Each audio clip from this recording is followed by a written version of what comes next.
저희가 사부 예배 때마다 계속해서 예수님의 사람 제자 훈련 한 단원 한 단원씩으로 우리가 함께 말씀으로 나누고 있습니다. 오늘은 그 8번째 시간입니다. 원래 제자 훈련 책은 12과까지 되어져 있는데요. 이제 이 8, 9, 10과 세 단원이 아주 예수님의 사람이라는 이런 타이틀을 붙이기에 우리로서는 꼭 점검해야 할 중요한 주제를 담고 있습니다. 우리가 실제로 예수님의 사람으로 살아가는지에 대하여서 확인을 할 때 중요한 기준이 있는데요. 성경에서 말하는 중요한 기준은 믿음, 소망, 사랑 이 세 가지입니다. 고린도전서 13장 13절에 보면 그러므로 믿음, 소망, 사랑 이 세 가지는 항상 있을 것인데 이렇게 말씀하고 있어요. 믿음, 소망, 사랑 이 세 가지는 함께 있을 것인데 말씀합니다. 이 세 가지가 함께 공존하고 있는 것, 함께 우리 마음속에서 계속해서 살아나고 있다는 것, 이것이 바로 실제로 예수님과 함께하는 삶이라고 말할 수 있겠습니다. 3주 동안은 이것을 좀 더 집중적으로 함께 살펴보기를 원하는데요. 오늘은 그 첫 번째로 우리가 믿음에 대하여서 함께 나눠보려고 합니다. 제가 여러분들에게 질문을 한 가지 해볼게요. 여러분 정말 예수님 믿으십니까? 여러분 진짜 예수님 믿으세요? 정말 예수님 믿으시기 때문에 여러분 삶 가운데에서 인생 가운데에서 염려나 두려움도 이제 다 사라지셨나요? 이제 아무 걱정 안 하고 오직 평안하게만, 오직 순탄하게만 그렇게 살아가고 계신가요? 복음서에 보면 한 부자 청년이 나옵니다. 이 부자 청년이 예수님께 와서 질문을 하죠. 선생님, 제가 영생을 얻는 방법을 좀 알고 싶습니다. 영생을 좀 얻으려면 어떻게 해야 합니까? 라고 그렇게 방법을 묻습니다. 이 청년은 신앙적으로 본다면 아주 완벽해 보이는 청년이었습니다. 계명, 율법도 잘 알고 있고 본인 스스로가 이야기하기에 잘 느끼는 그 율법, 계명도 아주 잘 지키는 사람이라고 그렇게 소개를 합니다. 이 청년을 향해서 예수님이 다 이야기를 듣고 있다가 한 가지 일침을 하세요. 그러면 청년 당신이 가지고 있는 모든 것을 다 팔아서 가난한 자들에게 나눠 주십시오. 그러면 하늘로부터 보화가 주어질 것입니다. 이렇게 예수님이 도전하세요. 그러나 청년은 오히려 그 말을 듣고 금세 그냥 돌아가 버립니다. 이 청년이 돌아갔던 장면에 대해서 마가복음 10장 22절은 이렇게 말씀하고 있어요. 그러나 그는 이 말씀에 울상을 짓고 근심하면서 떠나갔다. 그에게 재산이 많았기 때문이다. 울상하며 떠나갔다. 근심했다. 그에게 재산이 많았기 때문이다 이야기합니다. 하나님에 대한 지식은 많아도 우리가 하나님에 대한 믿음이 없다면, 하나님에 향한 진짜 믿음이 없다면 우리는 이 청년과 같이 근심을 하게 되어집니다. 때때로 우리도 이 청년과 같은 모습으로 살아갈 때가 있죠. 가진 것이 없으면 없는 대로, 또 가진 것이 많으면 많은 대로 우리 눈에 보여지는 것 때문에 우리가 얼마나 많이 염려하고 얼마나 많이 근심하고 얼마나 많은 부분에서 두려워하면서 그렇게 살아가고 있습니까? 저도 최근에 재난지원금 사용하면서 이런 연약함이 제 안에 드러나는 것을 보게 되었습니다. 저는 은행에 가서 저희 세 식구 거를 그냥 한꺼번에 이렇게 모아가지고 신청을 해서 받았는데 이게 불편한 점이 있어요. 뭐냐면 잔액 확인을 저 스스로 해야 된다는 거예요. 뭐 문자로 오거나 그러지 않고 기프트카드처럼 오는 거니까 제가 이 카드 사이트에 들어가서 일일이 다 잔액 확인을 해야 한다는 거였습니다. 그래서 중간중간 이제 얼마나 남았는지 잔액들을 확인하는데 그때마다 제 마음에 출렁임이 일어나는 거예요. 어떤 출렁임이냐면 처음에 꽉 차있던 금액에서 점점 깎여나가는 걸 볼 때마다 이거 어떡하지? 이거 어떡하지? 이제 바닥이 보인다. 끝이 보인다. 이런 마음이 제 안에 막 일어나는 겁니다. 사실 이 재정은 생각지도 않게 다 모두에게 주어진 재정이잖아요. 우리가 사실 어떻게 말하면 물론 저희들이 내는 세금을 통해서 주어지는 거지만 저희가 어떤 노력을 했다기보다는 나라에서 여러 시급한 상황들 때문에 여러 가지 목적을 가지고 이 재정을 나라에서 이제 나누어 준 것이지 않습니까? 그럼에도 불구하고 이게 내 거라고 생각이 되니까, 내 것이라고 생각하니까 이게 사라지는 게 너무 불안하고 두렵고 떨리고 그런 거예요. 그전엔 그거 없어도 다 살고 있었는데도 불구하고 말이죠. 그 모습 보면서 제 마음이 출렁이는 것 보면서 나 참 어리석다. 언제 이게 좋아질까? 언제 이 어리석음에서 나아질 수 있을까라는 생각을 하게 되었어요. 예수님을 믿는다고 하면서 여전히 두려울 일이 많고 염려와 근심이 많다면 우리는 죄송하지만 아직 예수님을 제대로 믿고 있지 못한 것입니다. 여러분과 저의 삶 가운데 아직도 근심하고 염려하고 여러 가지 문제들 앞에서 떨리고 있다면 우리는 아직 예수님을 올바르게 믿고 있다라고 말할 수가 없어요. 성경에는 그의 대조적인 인물 두 사람을 이야기합니다. 다윗과 사울 왕을 이야기를 합니다. 사울과 이스라엘 군대는 자신을 모욕하고 있는, 또 자신들을 모욕하고 있는 골리앗을 보면서 완전히 두려움에 사로잡혔죠. 그들이 그냥 나가지 않았습니다. 온몸을 다 무기로 치장하고 방패도 들고 그렇게 완벽하게 전쟁에 나가는, 전장터에 나가는 군사의 모습으로 나갔음에도 불구하고 그 어마어마한 덩치를 자랑하고 있는 골리앗, 어마어마하게 높아 보이는 그 장벽과도 같은 골리앗 앞에서 주눅들어서 아무것도 하지 못했습니다. 저가 계속해서 하나님과 이스라엘 백성들을 향해서 저주의 말을 퍼붓고 있는데도 누구 한 사람 그를 향해서 공격한다거나 그 사람을 향해서 말로라도 대응할 수 있는 사람이 없었습니다. 그러나 다윗은 달랐습니다. 다른 것 아니라 다윗을 분개했던 것은 하나님을 저주하는 것 때문에 다윗이 분개했죠. 그래서 다윗이 어떻게 합니까? 물맷돌 들고 나갑니다. 그 어린 소년이 물맷돌을 들고 나가서 골리앗을 쓰러뜨렸습니다. 여러분, 사울 왕과 다윗이 마주하고 있는 문제가 달랐습니까? 사울은 좀 더 큰 골리앗을 만났고 다윗은 작은 골리앗을 만났습니까? 아니에요. 사울 왕이 만났던 골리앗이나 다윗이 만났던 골리앗이나 똑같은 그게 한 사람, 그 골리앗이었습니다. 문제는 동일했었습니다. 다만 사울 왕은 하나님을 믿는다고 했지만 믿는 게 아니었습니다. 두려워했어요. 하나님을 믿지 못했어요. 이기게 하실 하나님을 믿지 못했습니다. 그러나 다윗은 하나님이 함께 하심을 믿었기 때문에, 하나님을 저주하는 저 적군 하나님이 쓰러뜨릴 것을 믿었기 때문에 담대하게 나가서 적장을 쓰러뜨릴 수 있었던 것입니다. 우리가 정말 믿음 안에 살아가는지는 내 안에 주님이 함께 하심을 진짜 믿는가 믿지 않는가로 결정을 낼 수 있습니다. 그래서 고린도후서 13장 5절에는 이렇게 말씀하고 있어요. 여러분은 자기가 믿음 안에서 있는지를 스스로 시험해보고 스스로 검증해 보십시오. 여러분은 예수 그리스도께서 여러분 안에 계시다는 것을 알지 못합니까? 모른다면 여러분은 실격자입니다. 이렇게 이야기하고 있어요. 우리 안에 주님이 계신 것을 믿지 못한다면 우리는 믿음의 눈으로 본다면 실격자다, 믿음의 잣대로 본다면 실격자다라고 이야기하고 있습니다. 날카로운 비판이죠. 가슴 아픈 비판이죠. 주님이 우리 안에 계시면 우리는 두려워하거나 사실 염려할 일이 없습니다. 여러분들의 지으신 분이 누구십니까?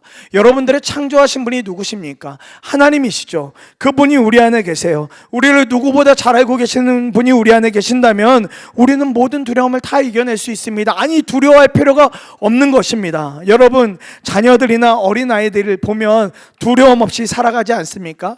저희 딸만 봐도 참 두려움 없이 사는 것 같아요. 마음대로 사는 것 같아요. 근데 왜 여러분들의 자녀나 아니면 여러분들의 조카들, 때로는 어린아이들이 두려워하지 않고 살아갑니까? 나와 함께 있는 엄마, 아빠, 때로는 나와 함께 있는 어떤 그 어른, 그 사실을 믿고 그것을 진리라고 생각하니까 때때로 오버스러울 만큼 두려워하지 않고 때때로 그렇게 어른들 믿고 막 이렇게 행동하지 않습니까? 우리의 신앙생활도 마찬가지입니다. 늘 우리 안에 주님이 계심을 믿는지 이것을 점검하면서 살아야 돼요.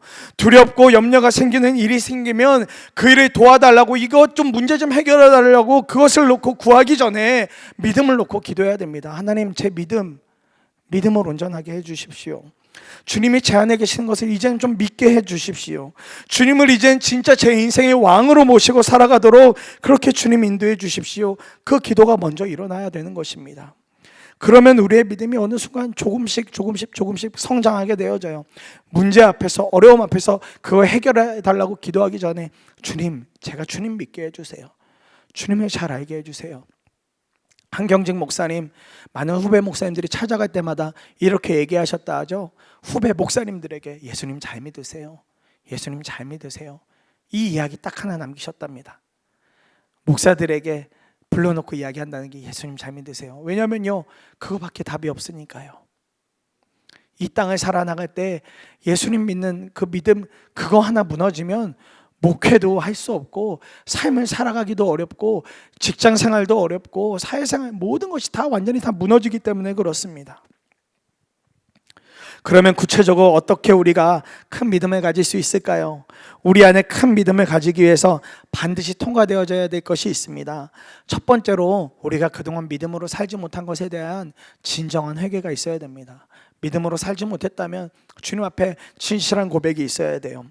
우리가 힘들고 어려울 때 보통 하는 이야기가 무엇입니까? 하나님은 내 삶 가운데 전혀 관여하지 않으시는 것 같아.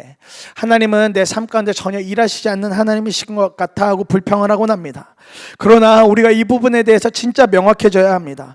하나님이 우리 삶에 아무 일도 안 하시는 것이 아니라 우리가 믿음으로 살지 않으니까 하나님이 우리 삶에 아무 일도 하실 수 없는 거예요. 하나님이 우리 삶에 안 계시는 게 아니라 우리가 믿음으로 살지 않기 때문에 하나님이 우리 삶에서 어떤 방법으로도 역사하실 수가 없는 겁니다. 우리는 늘 우리 힘으로 무엇이든지 할 수 있다고 생각합니다. 그러다가 안 되면 그제서야 하나님을 찾죠. 우리의 경험이나 욕심이나 의지만 믿고 살다가 안 되면 겨우 하나님 찾고 하나님 안 돼요, 도와줘요, 좀 도와주세요, 이렇게 찾죠. 그러나 이런 것을 이제 다 놓아야 합니다. 내 경험, 내 의지, 내 욕심 다 내려놓아야 돼요. 내 경험이나 힘도 믿고 하나님도 믿으려고 하면 우리는 어떤 경우에도 하나님의 일하심을 맛볼 수가 없습니다. 내 경험도 믿고 내가 살아왔던 삶의 여러 일들도 정확하게 신념으로 믿고 거기에 하나님도 믿고 이렇게 하면 하나님이 일하시는 것을 우리는 경험할 수가 없어요. 이번 주 중에 TV 보는데 아주 의미 있는 얘기를 하나 들었습니다. 제주도 해녀들 가운데 금기시되는 행동이 있다고 그래요. 한 번 잡았던 전복은 그것이 실수든지 무엇이든지 해서 놓치게 되면 빨리 포기하라고 합니다. 한번 잡았다가 놓친 전복은 다시 가지러 가려고 하면 안 된다는 거예요. 왜냐하면 만일 그것을 다시 잡겠다고 따라가거나 이미 이렇게 손에서 놓쳐서 다른 돌에 붙어 있는 것을 다시 떼려고 하다 보면 숨 쉴 타이밍을 놓치게 된다는 거예요. 그거 하나만 바라보기 때문에 내 손에서 놓친 저 전복 저거 따서 다시 물 밖으로 나가야 되는데 그 일념에 그냥 그것만 보고 따라가다가는 숨 쉴 타이밍을 놓쳐서 죽게 된다는 거예요. 아니면 때때로 조류의 흐름을 제대로 파악하지 못해서 먼 곳으로 떠밀려 가게 된다는 거예요. 그러다 보면 자칫 생명을 잃을 수 있다는 겁니다. 계속해서 붙잡고 싶은 내 힘, 내 경험, 내 의지를 내려놔야 돼요. 내려놔야 합니다. 그거 다시 잡으려고 하다가 때로는 주님도 놓치고 우리의 영도 다 죽어버립니다. 오직 주님만 붙잡아야 됩니다. 오직 살아계신 주님만 붙잡아야 돼요. 그러면 그 순간부터 하나님의 일하심을 믿음으로 우리가 볼 수 있습니다. 그리고 두 번째는 믿음은 말씀 위에 뿌리를 내려야 됩니다. 하나님의 말씀 위에, 이 성경 말씀 위에 우리의 믿음이 뿌리 내리지 못한다면 우리가 사는 인생은 때때로 덧없을 수도 있어요. 로마서 10장 17절에 이렇게 말씀합니다. 그러므로 믿음은 들음에서 생기고 들음은 그리스도를 전하는 믿음에서 비롯된다 라고 이야기하고 있습니다. 그러므로 믿음은 들음에서 생기고 들음은 그리스도를 전하는 말씀에서 비롯된다. 우리의 믿음은요, 신념이 아니에요. 내가 믿고 있는 어떤 그런 다른 어떤 내 고집이 아닙니다. 내 바람이나 생각을 이루려고 믿는 것이 아니라 우리는 오직 하나님의 말씀을 믿는 것입니다. 그래서 그리스도인의 믿음은 아주 단순해요. 하나님의 말씀 믿는 거예요. 성경에 나와 있는 66권의 말씀들을 믿으며 살아갈 때 우리 안에 믿음이 생겨지게 되어지는 것입니다. 그러니 하나님의 말씀을 읽어가고 묵상하는 것은 우리가 아무리 강조해도 지나치다고 할 수 없습니다. 잘 읽고 묵상한 말씀 속에서 믿음이 생겨나기 때문에 그래요.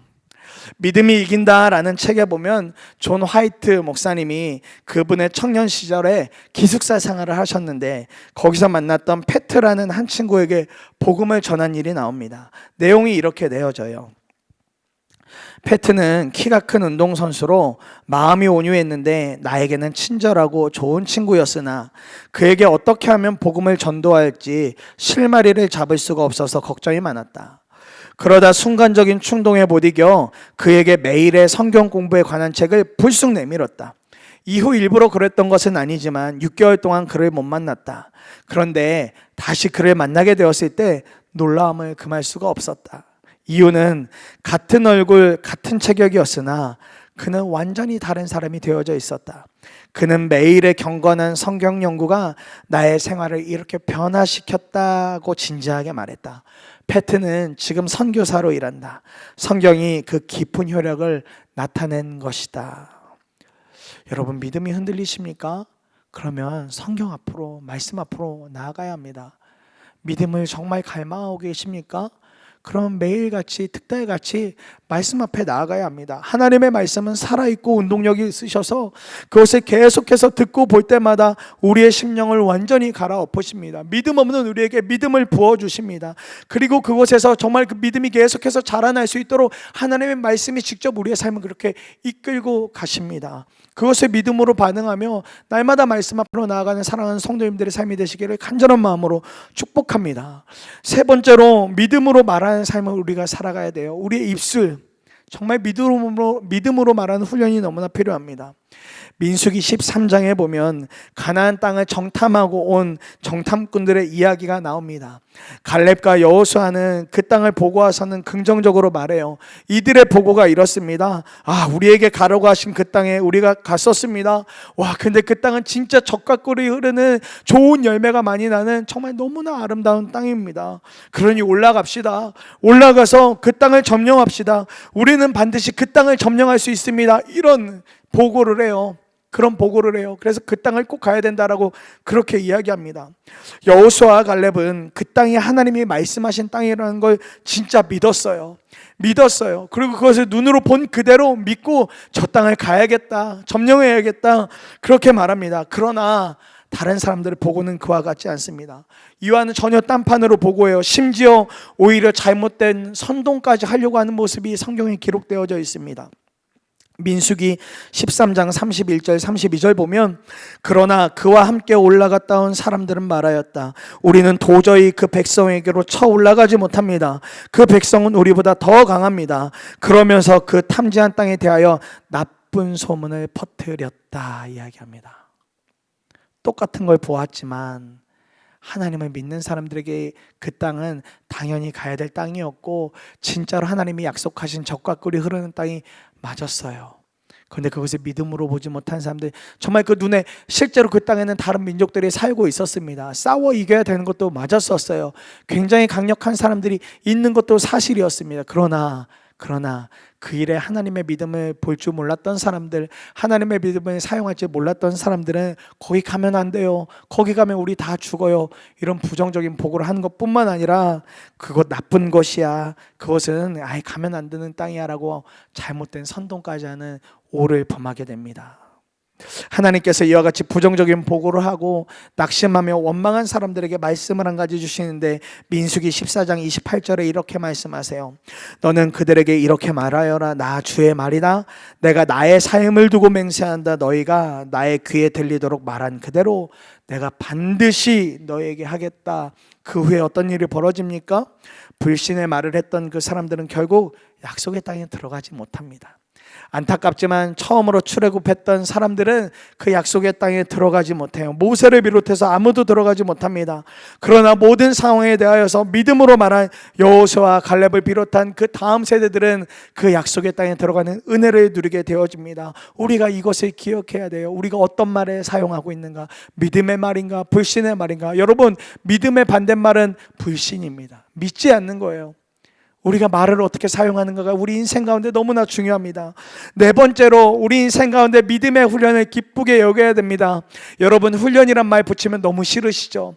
남자분들은 지긋지긋하시죠? 또 훈련이야, 또 훈련이야. 교회에서도 훈련이야. 그런데 하나님이 주시는 훈련은 기쁨입니다. 그것은 우리의 삶을 하나님께서 더욱더 깊이 있게 만들어주고 더욱더 은혜롭게 만들어주시기 때문에 그렇습니다. 여러분, 운동선수들에게 있어서 하루라도 루틴 같은 운동을 걸러서는 안 된다는 것 알고 계시죠?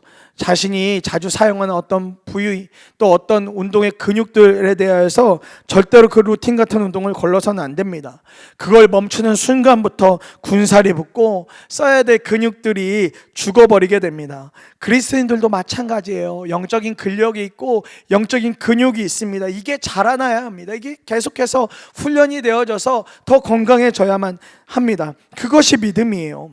믿음은요, 절대로 직분이 보장해주지 않습니다. 신앙의 연수가 보장해주지 않습니다. 목사여서 좋은 영적인 근육을 갖고 있다? 그렇지 않을 수도 있어요. 장로여서 권사여서 집사여서 좀 더 훌륭한 영적인 믿음의 근육을 갖고 있겠다? 아니요. 연수가 말해주고 직분이 말해주지 않습니다. 믿음을 사용한 사람만이 그 영적인 근육이 늘어나는 것을, 좋아지는 것을 경험할 수 있어요. 믿음을 사용해 보는 것만이요. 잘 알고 지내는 청년이 한 명 있습니다. 이 청년이 평상시에도 참 하나님 사랑하는 마음으로 살아가는 귀한 남자 청년인데요. 최근에 SNS에 글을 하나 이렇게 남겼는데 참 그 마음이 너무 귀하더라고요. 이렇게 글을 남겼어요. 중고차를 하나 살까 해서 내 재정 상태를 좀 보다가 갑자기 이 재정을 가치 있는 일에 잘 쓰고 있는가를 묻게 되는 3,000%로 빠지게 되었다. 재정 생각하다가 갑자기 3,000% 빠지면 이제 그때부터 위험해지는 거예요. 자꾸 하나님 생각나거든요. 근데 이 청년이 그와 같아요. 그러다 문득 든 생각이 컴패션으로 후원하고 양육하는 아이가 10년째 나한테 단 한 명밖에 없다는 사실에 뜬금없이 놀라게 되었다. 그래서 다시 컴패션에 접속해 봤더니 부모님이 안 계신 아이만 따로 이렇게 검색해서 찾을 수 있다는 것을 이제야 알게 되었다. 그날 더 주저하지 않고 새로운 양육자 아이를 한 명 더 후원 연결할 수 있었다. 이렇게 남겨놨어요. 본인 차를 좀 바꿔볼까 싶어서 지금도 되게 오래된 차를 타고 다니거든요. 직장도 그래도 꽤 괜찮고 그 일도 성실하게 하는데 그런 거에 큰 가치를 두지 않아요. 그럼에도 이번에 좀 좋은 차, 지금보다는 좀 나은 차를 좀 바꿔보려고 하다가 생각이 3,000% 빠진 거예요. 내 편리와 내 편안함을 위해서는 재정을 쓰려고 하는데 하나님이 주신 이 재정을 좀 더 가치롭게 쓸 데가 없을까 하다가 다른 아이를 후원해야겠다는 마음이 이 청년 마음에 들어온 거예요. 주님이 주시는 마음에 순종으로 화답하며 자신의 필요보다 더 급한 누군가의 필요를 채워주는 모습에 너무 감동이 되어지더라고요.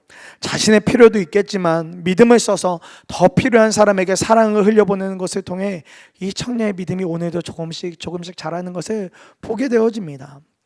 여러분과 저에게 있어서 믿음의 훈련을 받아야 할 것이 있다면 무엇이 있을까요? 재정이겠죠. 물질이겠죠. 때로는 관계이겠고 성품이겠다 싶습니다. 또 그 외에도 다양한 것들이 있겠다 싶습니다. 하나님은 우리가 믿음으로 살려고 할 때 반드시 그것을 살아낼 수 있도록 준비 작업을 시키세요. 훈련을 시키세요. 근데 그 훈련이 너무 고되고 힘들어요. 때때로 정말 이거 해야 되는 거 맞나 싶을 때도 있어요. 근데 그것을 하다 보면 조금씩 우리의 믿음이 자라있는 것을 경험하게 되어집니다. 때때로 우리의 믿음이 자라날 때 장애도 있기 마련이에요. 어떤 게 장애가 되겠습니까? 죄가 우리의 장애일 수 있겠죠. 죄에 우리가 사로잡히면 어느 순간 믿음이 잘 자라나가다가도 뚝 끊어지는 것처럼 그런 느낌이 들고 실제로 그런 일들이 벌어지기도 해요. 때로는 부정적인 자아나 상처가 우리의 믿음이 자라나는 것에 있어서 많은 제어를 하게 됩니다. 가로막습니다. 무엇보다 요즘 시대를 살아가는 우리에게 있어서 가로막는, 믿음이 자라나는 것을 가로막는 가장 큰 장애물이 있다면 세상적인 가치관이겠지요. 교회에도 많이 세상적인 가치관이 들어와 있다 이야기하고 직장 생활을 하는 분들에게는 더 말할 수 없을 정도로 많은 사람들이 이 세상적인 가치관에 사로잡혀 살아가게 됩니다. 목사 안수를 받기 전에 우연히 한 지인분을 좀 뵐 일이 있었습니다. 근데 그분이 이제 제가 신학하는 것도 알고 오래도록 제가 전도사 생활만 10년 정도 했거든요. 그러니까 넌 도대체 그놈의 목사가 언제 되는 거냐, 그놈의 목사가 되는 게 언제냐고 그렇게 물으시더라고요. 그래서 이제 몇 달 뒤면 목사가 된다고 그렇게 말씀드렸더니 이분이 저를 이렇게 보시면서 하시는 이야기가 넌 이제 무슨 낙으로 사니? 넌 이제 무슨 재미로 사니? 이러시는데 사실 민망하고 뻘쭘해서 더 이상 대화를 이어갈 수가 없었던 기억이 있습니다.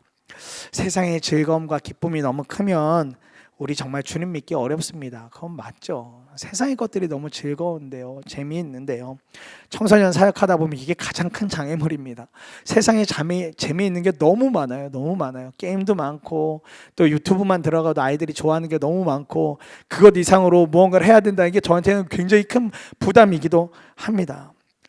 주님을 믿는 것은 세상을 다 가지는 기쁨일 텐데도 우리는 세상의 가치관이, 세상에 있는 것들이 너무 좋아 보일 때가 많아요. 그런데 세상 가치관에 빠져버리면 믿음이 자라날 수가 없습니다. 거기에 우리의 중심이 다 실려져 버리면 믿음이 자라날 수가 없습니다. 그렇다면 우리가 믿음으로 살고 믿음이 더 성장하고 장애물을 뛰어넘어서 온전한 믿음을 가질 수 있는 비결이 무엇이 있을까요? 그것은 우리가 교회에서 자주 듣는 이야기입니다. 바로 예수님을 바라보는 것입니다. 예수님을 바라보는 것. 히브리서 12장 2절에 이렇게 말씀해요. 믿음의 창시자요 완성자이신 예수를 바라봅시다. 예수를 바라봅시다. 그렇게 말씀하고 있습니다. 우리의 믿음의 시작점이며 완성케 하실 예수님을 바라보라고 합니다. 내 안에 예수님이 오시고 예수님이 사시는 것을 믿는 사람이라면 예수님을 바라보고 살아야 합니다.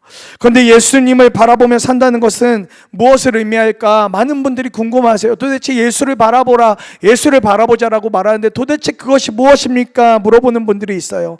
예수를 바라보며 산다는 것은요, 예수님을 늘 의식하며 살아가는 거예요. 우리가 생각 속에서 계속 예수님을 떠올리며 살아가는 거예요. 우리가 사랑하는 사람이 있다면 그 사랑하는 사람을 계속 의식하고 또 계속해서 떠올리게 되어지잖아요. 아내가 그럴 수 있겠고, 남편이 그럴 수 있겠고, 자녀들이 그럴 수 있겠잖아요. 우리가 하나님도 사랑한다면서요, 예수님을 사랑한다면서요. 그러면 그분을 바라본다는 건 그분이 계속해서 생각하고 의식한다는 거예요. 아침에 일어나서도 주님 생각이 나고, 밥 먹고 일을 하는 순간에도 예수님이 생각이 나는 것, 그것을 의미합니다. 그것을 말합니다. 내가 교회에 있거나 좀 거룩한 상태에 있을 때 그때만 예수님 생각이 나는 것이 아니라, 때때로는 내가 죄에 의하여 처참하게 무너졌을 때에도, 완전히 망가졌을 때에도 예수님 생각이 나는 거. 인생의 가장 밑바닥을 치고 있는 그 순간에도 예수님 생각이 나는 거, 그때 우리는 예수님을 바라본다라고 이야기할 수 있어요. 그리고 그때도 예수님 생각이 난다면 우리는 정말 예수님을 바라보며 사는 삶을 살아가고 있는 겁니다. 예수님을 의식하고 싶은 사람은 시도 때도 없이 예수님을 부르게 돼요. 시도 때도 없이 부르게 돼요. 제가 한 번은 선한목자교회에서 사역하고 있을 때 통합사무실이라고 해서 꽤 많은 사역자분들이 이렇게 한 군데 모여가지고 이렇게 생활을 했던 적이 있습니다. 사무실에 앉아서 이렇게 막 일을 하고 있다 보면 갑자기 어느 순간 저와는 좀 반대편 쪽에서 주님, 주님 부르는 소리가 들려요. 이렇게 일하다가 갑자기 그러면 섬뜩하죠. 이게 무슨 소린가 싶어서. 근데 뭐 그렇게 하고 또 그냥 아무 얘기 없으니까 그냥 저는 제 할 일을 이렇게 해 갑니다. 그런데 때때로 너무 간절한 소리로 막 주님, 주님을 부르는 소리가 들리는 거예요. 그래서 한 번은 도대체 누군가 싶어서 그 자리로 찾아갔어요. 무슨 일이 있는 건가? 어려운 일이 있는 건가? 그런데 그 일의 주인공이 교회학교 전도사님 중 한 분이셨어요. 이분 일상의 삶에서 늘 그렇게 주님을 부르시더라고요. 그렇게 자신의 마음을 주님께 드리고 계시는 분이셨어요. 설교 준비하다가 답답하면 주님 부르고, 또 무언가 자신의 삶 가운데 이렇게 사역을 이렇게 진행해 나가다가 잘 안 되는 것 같으면 또 주님 부르고 그러면서 사시더라고요. 근데 한 분은 이분 삶에서 너무 어려운 일이 있었습니다. 이분 생명에 위독할 정도로 심각한 어려움이 한 번 오셨어요. 생사가 오가는 일이 있었습니다. 그래서 이분을 놓고 매일같이 사역자들이 또 성도들이 모여서 기도했어요. 감사하게도 하나님이 그 기도를 들으셔서 이분을 병에서 낫게 해주셨습니다. 그리고 그분을 만났을 때 여전하더라고요. 그런데 그때 이분이 하시는 이야기가, 그 어려운 순간에 통과하고 있을 때, 그 어려움을 이렇게 지나가고 있을 때 자신이 그렇게 부르던 주님을 더 깊이 만났다는 거예요. 생각해 보세요. 원망할 만해요. 불평할 만해요. 주의 종으로 살아보겠다고 이야기하고 사역자로 살아보겠다고 하는데 말도 안 돼. 감기로부터 시작돼가지고 생각지도 않게 큰 병이 되어져서 정말 죽을 뻔했던 사람이에요. 그 정도면 하나님 어떻게 제 인생 가운데 이렇게 어렵게 하십니까? 라고 불평을 할 만도 한데, 그 순간에 그가 그토록 부르던 이름, 그가 그토록 찾던 이름, 주님을 더 깊이 만났다는 거예요. 하나님이 나를 너무 사랑하는 것 같아. 하나님 나를 너무 사랑하는 것 같아. 그래서 나를 그렇게 기도를 많이 받게 하셨나 봐. 기도를 많이 받게 하셨나 봐. 이렇게 고백을 하시더라고요. 그 후에도요, 건강하면 좋겠지만 그때 한번 이렇게 건강에 데미지를 입으니까 쉽지 않더라고요. 여전히 쇠약하고 심지어 최근에는 류마티스까지 생겼는데요, 그 믿음에 흔들림이 없어요. 전혀 흔들림이 없어요. 주님을 계속해서 의식하고 바라보는 전도사님의 삶에 주님께서 믿음을 놀랍도록 일으키고 계시는 것을 최근에도 이렇게 보게 되어집니다. 질병 앞에서도 흔들림이 없더라고요. 염려나 근심을 일절 찾아볼 수 없었습니다. 볼 때마다 참 귀한 힘을 얻게 되는 분이세요. 사랑하는 여러분, 우리가 이와 같이 주님을 주목하게 되면 믿음이 생겨나고 또 믿음이 자라나고 염려까지 맡기는 놀라운 은혜를 맛보게 됩니다. 여전히 여러분의 삶 가운데 염려나 근심이 누르고 계시다면 시선을 조금만 바꿔서 예수님을 한번 바라봐 보세요. 예수님을 머릿속에 떠올려 보세요. 가정에서도 직장에서도 교회에서도 지금 예배드리는 이 순간에도 그 어디에서도 주님을 바라보고 주님을 내 삶의 왕으로 인정하고 살면 그것만큼 기쁜 삶도 없습니다. 그것만큼 무너져 있던 우리의 인생을 일으켜줄 수 있는 놀라운 힘도 없습니다. 그러다가 어느 순간 염려와 근심에서 자유하게 되어지는 것입니다. 이렇게 하나의 산을 넘고 또 하나의 산을 넘고 또 넘어가면서 우리의 믿음이 더욱더 견고해지는 줄 믿습니다. 이제 더 이상 염려와 근심을 바라보는 삶이 아니라 주 예수님을 바라보는 삶으로의 전환, 믿음의 전환이 일어나시기를 간절한 마음으로 축복합니다. 불신이 아니라 주님을 믿는 삶, 주님을 사랑하는 삶, 내 안에 계시는 주님을 날마다 주목하는 그 삶을 통하여서 사랑하는 성도님들 삶 가운데 믿음이 자라나고 믿음으로 살아가는 사람들 모두가 되시기를 간절한 마음으로 축복하고 또 소망합니다. 우리가 시간 함께 찬양을 주님께 좀 올려드리고 함께 기도하기를 원하는데요, 때때로 무리를 걷는 것 같은 아슬아슬한 때를 우리가 살아가기도 합니다. 때때로 우리가 외주를 타고 있는 것처럼 정말 긴장된 순간에 살아가기도 하죠. 근데 여러분 아십니까? 그때도 주님은 여러분과 함께하고 계세요. 무리를 건너거나 외줄과 같은 그 아슬아슬한 순간을 걸어가고 있을 때에도 주님은 함께하고 계세요. 오늘 우리가 찬양을 올려드리고 기도할 때 그 신실하신 하나님을 믿는 믿음이 우리는 더욱더 굳건하게 해달라고 그렇게 우리가 함께 기도하기를 원합니다.